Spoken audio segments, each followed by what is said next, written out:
m'appelle Claudia, je suis nouvelle dans Colorantique, je suis en soutien marketing et designer intérieur. Donc aujourd'hui, je voulais vous présenter une question qui nous revient quand même souvent. Ça va être le blanc délavé sur les moulures. Donc moi, j'ai juste pris une petite moulure pour pas faire un mur complet. Et ça va donner ça ici. Fait que je vais vous montrer un peu étape par étape, c'est super simple.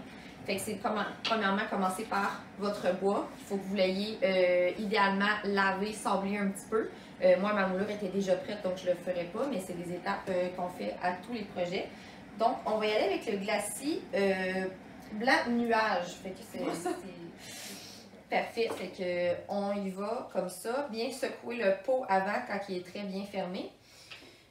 Pour être sûr que tout soit bien homogène. Fait que je vais en mettre une petite quantité sur mon pinceau, puis je l'étale doucement.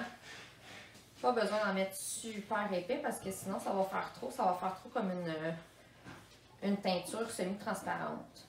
Fait que après que j'ai mis la couleur, je vais prendre une guenille, un essuie-tout avec un petit peu d'eau pour faire un effet essuyé.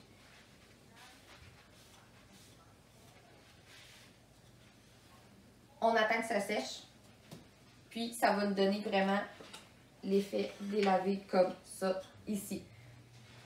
Ouais.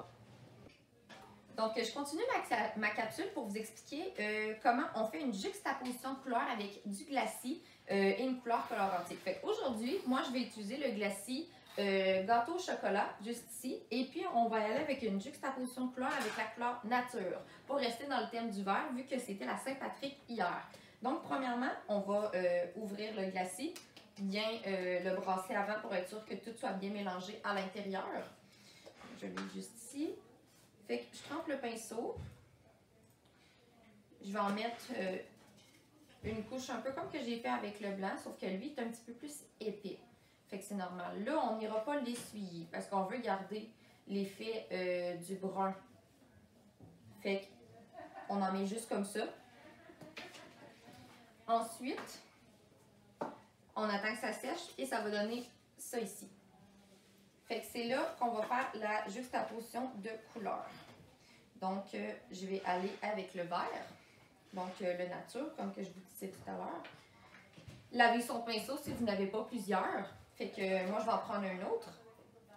Fait que je trempe dans nature. Vous voyez, la circonstance, c'est pas de la peinture liquide, comme de la peinture à mur.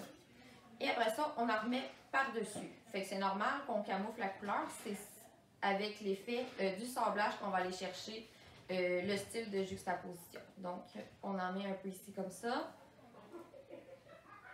Et on va attendre que ça sèche.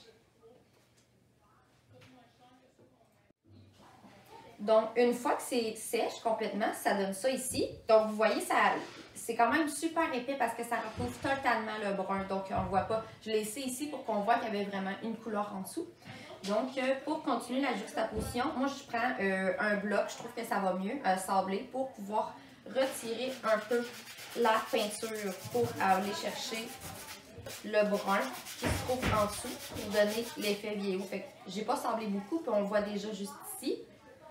Donc, je vais continuer un peu comme ça pour vraiment faire l'effet graffini. Fait que là, je ne l'ai pas fait beaucoup, mais c'est ça ici. Donc, c'est pas super compliqué. Je pense que tout le monde peut réussir ça. Ça prenait juste un glacis, puis une couleur. Fait que moi, j'ai pris ces deux couleurs-là vraiment pour rester dans le thème de la Saint-Patrick. Mais on aurait pu aussi faire une juxtaposition avec deux couleurs normales de colorantique sans le glacis. Fait que c'est ça ici pour aujourd'hui.